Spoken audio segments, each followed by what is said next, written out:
요한복음 12장입니다.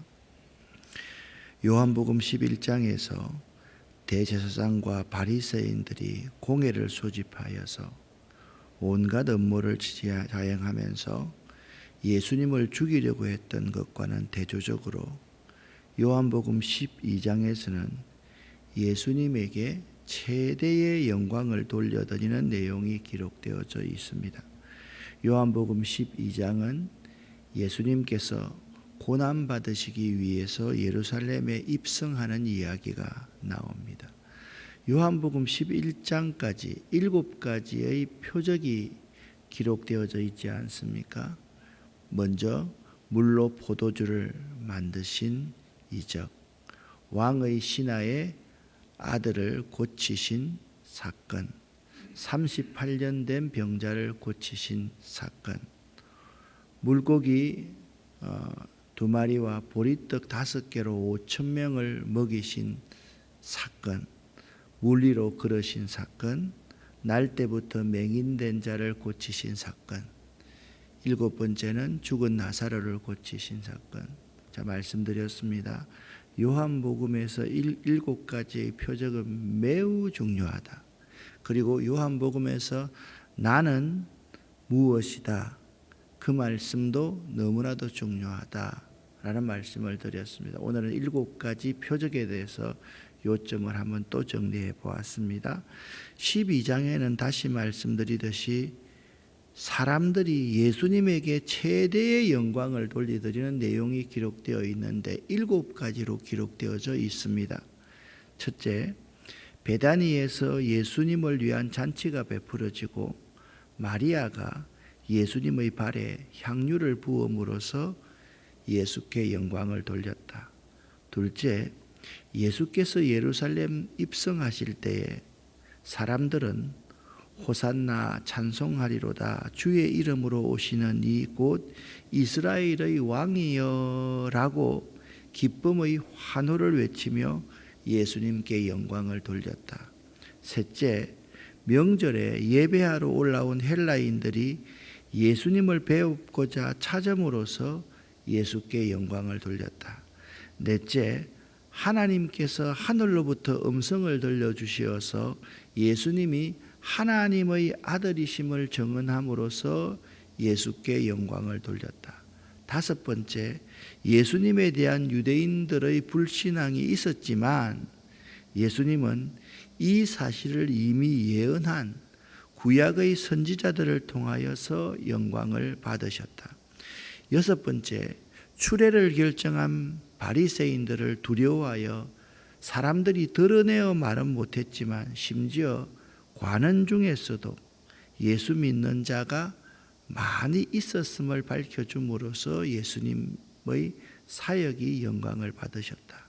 7번째, 마지막입니다. 왜 요한복음이 이적도 7개, 그 다음에 에고 에이미, 나는 누구다, 나는 선한 목자다, 이것도 7번, 그리고 예수님께서 영광 받으신 것도 7번, 그렇게 요점을 정리해 놓는 것에 대해서 그 이유를 여러분이 이제 이미 잘 알고 계실 것이라고 생각을 합니다.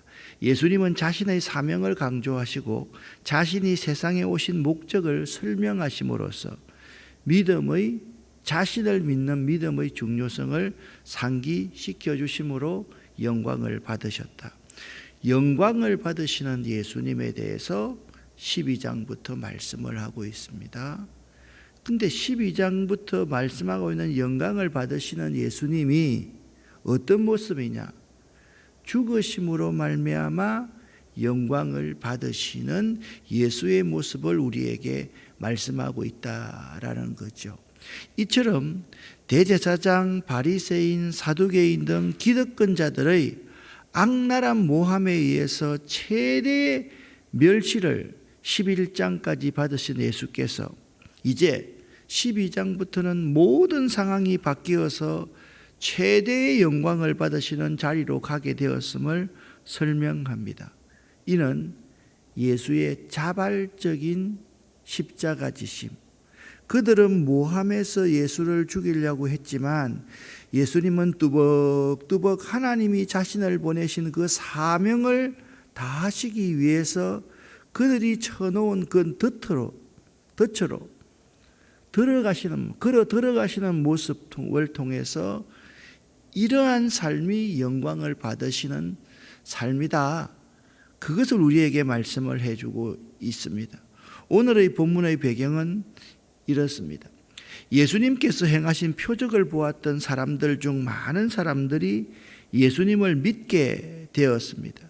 특히 죽은 후 무덤 속에 있었던 나사로가 예수님의 부르심, 나사로야 나오라 라고 하는 예수님의 부르심을 듣고 손과 발과 얼굴이 천과 수건으로 감긴 채 무덤 밖으로 나왔을 때 그 장면을 목격한 사람들은 너무나도 경이로워서 전율을 느꼈을 것입니다. 이와는 달리 대제사장들과 바리새인들, 서기관들은 예수님을 죽이려고 모의를 하였습니다. 이로 인해서 예수님께서는 베다니를 떠나 약 15km 정도 떨어진 에브라임이라는 동네에서 잠시 머무셨습니다. 에브라임은 어떤 곳이냐? 바로 이곳이다라는 것을 알아요. 여기 에브라임 산지가 있는데요. 이 산지 옆에 이 부분이 광야 에브라임이다라고 여러분들이 보시면 되겠습니다. 바로 이 부분이 에브라임입니다. 자, 예수님을 위한 잔치에서 마리아가 예수님께 향유를 붓습니다. 6월절 6일 전에 예수님께서는 나사로가 살고 있는 베다니로 가셨습니다. 나사로는 예수님께서 죽은 자 가운데서 살리셨던 바로 그 사람이었습니다. 지금 일어나고 있는 사건은 바로 이 박스 안에서 일어나고 있습니다. 제일 위에 피했다라는 부분이 있는데 이 피함이라는 부분에서 여기 피함이라는 부분에서 에브라임에서 예수님께서 유대인들을 피하여 있었습니다. 싸우는 방법을 취하지 않고 그냥 잠시 피하면서 때를 기다렸습니다. 이 에브라임에서 여기 베들레헴이 있고 예루살렘이 있는데 바로 옆에 이게 베다니가 있습니다. 이 베다니에 지금 들어오셨는데 이 베다니가 어떤 곳이냐? 죽은 나사로를 살리신 마르다와 마리아가 있는 곳이다. 그러니까 이 베다니는요 예루살렘과 매우 가까운 곳에 있는 곳이다라는 것을 여러분이 알아. 여기가 베다니입니다. 그런데 여러분 성경을 읽어보면요 베다니가 두 곳이 있습니다. 한 곳은 지금 말하고 있는 베다니이고 요단강 너머에 베다니가 있는데 오늘 말씀하는 베다니는 바로 여기 예루살렘 바로 옆에 있는 부분이다라고 여러분들이 보시면 됩니다. 예수께서는 유월절을 지키기 위해 예루살렘에 입성하기 전에 베다니로 가셨는데 베다니는 예루살렘 근처에 위치하면서 죽었던 나사로를 살리신 장소인데 예수께서는 베다니에서 예루살렘으로 올라가 유월절에 친히 어린 양의 희생 제물이 될 예정이 있었습니다. 예수께서 베다니에 가셨을 때는 유월절 6일 전이었다. 그렇게 오늘 성경은 말씀하고 있습니다. 자, 그 베다니의 그 집 사람들은 예수님께 식사를 대접하였습니다. 마르다는 음식 대접하는 일을 접대하는 일을 맡았고 나사로는 예수님과 함께 대화하면서 사람들 속에 있었습니다. 여기 마르다는 예수님을 대접하기 위해서 일을 하고 있었다라고 말씀하고 있는데 일을 하다의 헬라어 원어는 디아코네오라는 단어로서 섬기다, 수종들다라는 뜻을 가지고 있습니다. 그러니까 마르다는 단순하게 잔치에서 일을 한 것이 아니라 주님을 섬기기 위해서 일을 했던 것입니다. 디아코네오라는 이 단어에 마르다가 쓰고 있는 그러한 의미는 마르다는 주님을 섬기기 위해서 일을 하는 사람이다 라는 뜻입니다. 이 디아코네오에서 유래된 단어 중에 디아코노스라는 단어가 있는데요, 그 뜻이 집사입니다. 교회에서 말하는 집사라는 말, 디아코노스라는 말은 주님을 섬기는 직분입니다. 이걸 알아야만 합니다. 사람들이 교회에서 집사 그러면서 자기가 교회에서 일을 하는 사람인 줄 압니다? 아닙니다. 누구를 섬기는 사람이라고요? 주님을 섬기는 사람이다. 교회를 섬기는 사람, 그렇게 말하면요, 교회 예배당을 섬기는 사람이라는 의미도 있지만 교회 내에서 예수를 주인으로 섬기고 생명을 얻은 사람들을 섬기는 사람을 디아코니아, 집사라고 말을 한다. 그런데 오늘 이 본문 말씀을 보면 요한이라는 저자가 마르다는 집사로서의 주님을 섬기고 있고 나사로는 사람들과 함께 있으면서 예수님과 대화하고 있었다라고 이야기를 하고 있는데 한 가지 복선을 깔고 있는 것이 있습니다. 마리아가 언급되어 있지 않는 것, 이것이 복선입니다. 자, 마리아야 어떤 일을 하였을까요?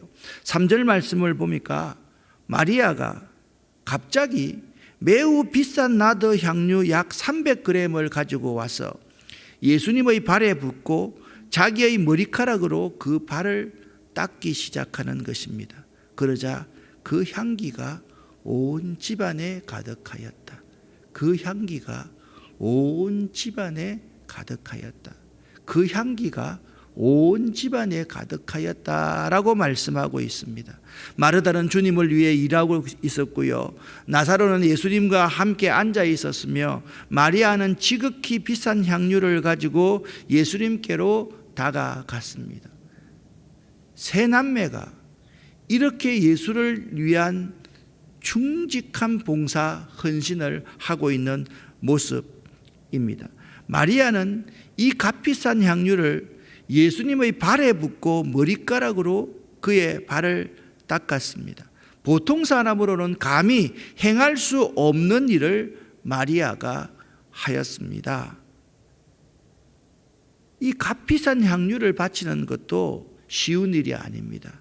그런데 값비싼 향유보다 더 귀한 일이 있습니다. 한 여인이 자신의 머리카락으로 그렇게 더럽디 더러운 발을 닦는다는 것은 더더욱이 쉬운 일이 아니었습니다. 그들은요, 우리가 신는 샌들 같은 것을 신는데 양말을 신지 않습니다. 예수님이라고 걸어 다니시는데 발에 먼지가 끼고 때가 끼지 않겠습니까? 한 여인이 자신의 머리카락으로 한 남성 그 예수님의 발을 향유를 가지고 닦고 있다라는 겁니다. 이것은 자신의 전부를 드린다라는 것입니다. 그러자 향유 냄새가 온 집에 퍼지자 누가 말을 하고 있습니다. 이 누가가 누군지 가룟 유다였습니다. 그는 나중에 예수를 배반할 사람이라고 요한은 묘사하고 있습니다. 그 유다가 말합니다. 이 향유를 팔아 그 돈을 가난한 사람들에게 나누어 주는 것이 좋지 않겠는가? 왜 이렇게 허비를 하고 있느냐? 이것은 300데나리온에 해당하는 값비싼 것인데 말이야 라고 말하고 있습니다. 사도 요한은요, 가룟 유다가 어떤 사람인지를 설명하고 있습니다. 이것은요, 매우 중요한 의미를 가지고 있습니다. 가룟 유다가 어떤 사람인가를 설명하면서 가룟 유다에 의해서 예수님께서 팔리실 것을 설명하면서 마리아의 헌신과 가룟 유다의 배신을 대비시키고 있다라는 사실입니다. 참 아이러니가 뭐냐 하면 예수님을 배반하여서 예수님을 팔아 넘길 사람이 예수님께 자신의 가장 소중한 자기 인생 전체를 드리고 있는 마리아를 비판하고 있다는 사실입니다. 우리 주변에 이러한 현실들이 참으로 많이 일어날 수가 있습니다. 여기 마리아의 값진 헌신과 그러니까 낭비인데 마리아는 거룩한 낭비를 하고 있는 사람과 배신하는 가룟 유다에 대해서 저자 요한은 잘 묘사해 놓고 있습니다.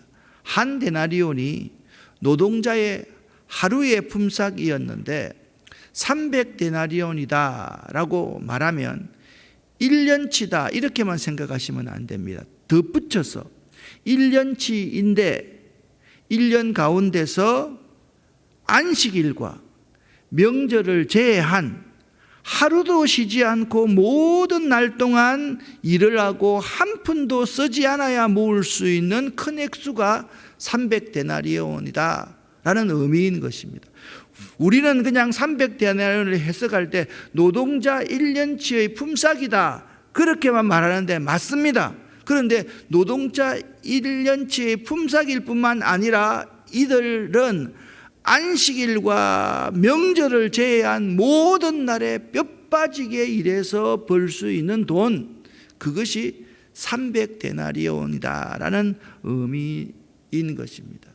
헌신이란 자신의 모든 것을 드리는 것을 헌신이다 라고 말을 합니다. 1년 365일 가운데서 1년 52주 가운데서 절기를 지켜야 될 가운데서 그냥 일한다고 놀러 간다고 주일 몇 번 빠져먹고 절기 아무 생각하지 않고 돈을 많이 들인 그런 헌신을 의미하는 것이 아닙니다. 철저하게 주일을 지키고 철저하게 절기를 지키고 철저하게 섬기고 봉사하면서 뼈 빠지게 벌었던 그 모든 것을 다 드리는 것을 헌신이라고 한다. 그렇게 오늘 본문은 우리에게 증언하고 있습니다. 그런데 사도 요한이 설명을 첨언을 덧붙입니다. 그러나 유다가 정말로 가난한 사람들을 생각해서 이 말을 한 것이 아니었다. 그는 도둑이었기 때문에 이런 말을 한 것이다. 그는 돈 주머니를 관리하는 사람이었는데 종종 돈 주머니에서 돈을 제 마음대로 꺼내 쓰곤 하였던 도둑놈이었다라고 그렇게 바로 사도 요한은 증언하고 있습니다. 가룟 유다는요 탐욕으로 가득 찬 사람이었습니다. 여기 거룩한 낭비자 마리아가 있고 탐욕의 화신인 가룟 유다가 있습니다.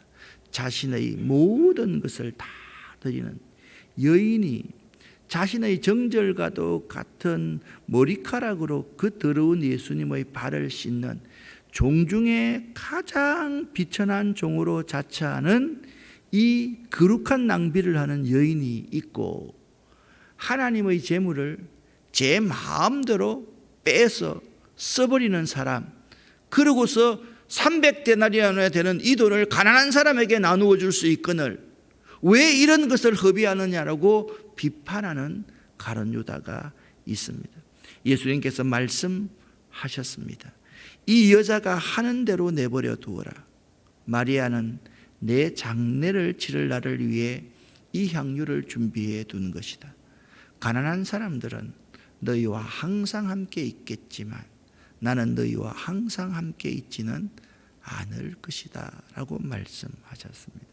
예수님께서는요, 저는 우리가 이 점을 본받아야 된다라고 생각을 합니다. 우리 같으면 화를 냈을 겁니다. 아니, 네 같은 자가 그렇게 비난을 할 수 있어? 그런데요, 탐욕이 가득 찬 가룟 유다를 전혀 책망하지 않으시고 마리아를 변호하시고 칭찬하고 마리아를 격려하는 데 중점을 두셨습니다. 거룩한 소비자에 대해서 더 이상 책망하지 말라고 말씀하셨습니다. 예수께서는 마리아의 행동을 이렇게 칭찬했습니다. 나의 장례할 날을 위하여 그것을 간직하게 하라. 이 말씀을 의역하면 마리아는 그 장례를 위하여 그 값비싼 향유 옥합을 간직해 왔던 것입니다. 그 값비싼 향유 옥합을 모으기 위해서 자기 인생 전체를 드렸던 여인이었다. 이렇게 묘사하고 있는 것입니다. 우리는 한순간 전적인 헌신을 위해서 내 인생 모두를 저축할 수 있는 사람이 되어야만 하는 것입니다. 그 장래를 위하여 그토록 값비싼 향유옥합을 간직해 오는 사람이 되어라. 우리 가운데 이런 사람들이 참 많아져야만 합니다. 돈이 조금 있으면 어떻게 하면 자식에게 물려줄까라고 생각하는 것이 한국의 그리스도인들이라고 그렇게 말들을 많이 합니다. 세상 사람들 아닙니다. 통계가 그렇습니다.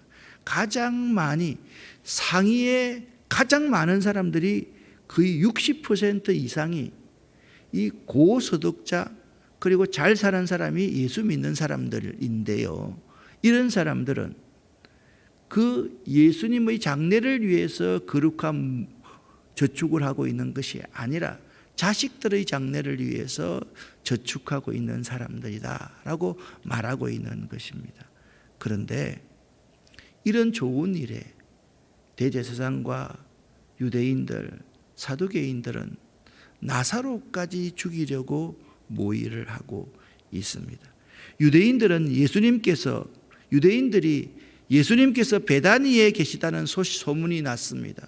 그러자 오늘날 유명한 스타가 아름다운 교회에 왔다. 그러면 여기에 있잖아 몇만 명이 모이듯이 예수님뿐만 아니라 죽었다가 다시 살아난 나사로를 한번 보려고 크게 무리를 지어서 유대인들이 베다니로 몰려들기 시작했습니다. 그러자 대제사장들은 나사로까지 죽이려고 모의하였다. 이렇게 그들이 나사로를 죽이려고 모의하는 그 이유를요 사도 요한이 자세하게 이렇게 설명하고 있습니다. 나사로 때문에 많은 유대인이 예수님께로 가서 그분을 믿었기 때문입니다 라고 말씀하고 있습니다. 많은 유대인들이 그 잔치집에 몰려왔는데 그 이유는 죽은 사람을 살리신 예수와 죽었다가 살아난 스타 나사로를 보기 위함이었습니다. 몰려온 사람들은 소문으로 듣던 두 사람을 동시에 볼 수 있는 절호의 기회를 놓치고 싶지 않았다는 것입니다. 오늘날 사람들 역시 이 표적처럼 대중의 관심사에 따라서 움직입니다.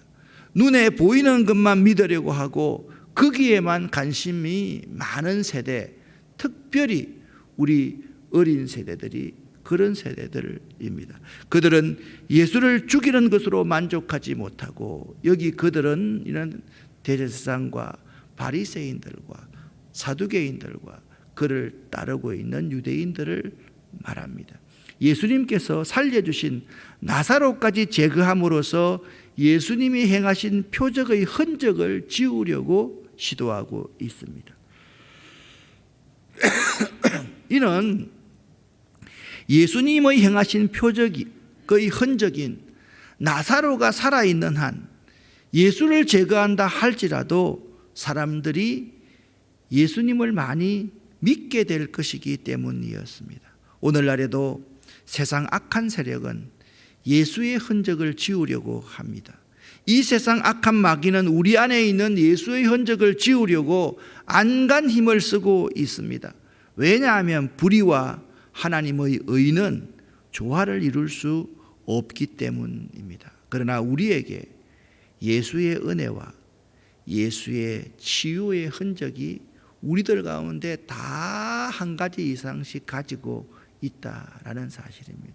여러분과 저 가운데 예수의 은혜와 예수의 치유의 흔적과 예수의 그 사랑이 없는 사람은 한 사람도 없다라는 것입니다. 사단의 세력은 그들의 불의를 유지하고 정당하기 위해서 의로우신 주님을 대적하고 믿는 사람들을 미워합니다.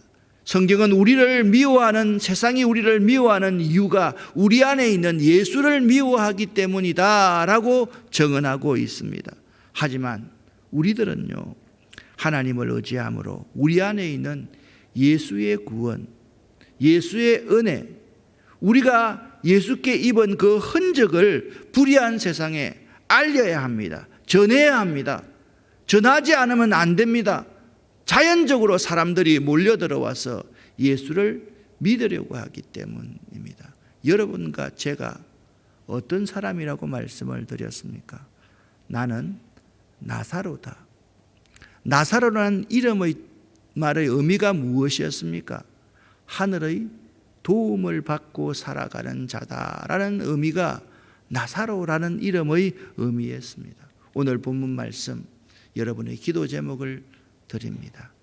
향유 향기가 그 온 집에 가득하더라. 여러분의 헌신으로 말미암아 향유 향기가 여러분의 삶의 주변에 가득할 수 있는 놀라운 은혜가 있기를 예수 이름으로 간절히 축원합니다.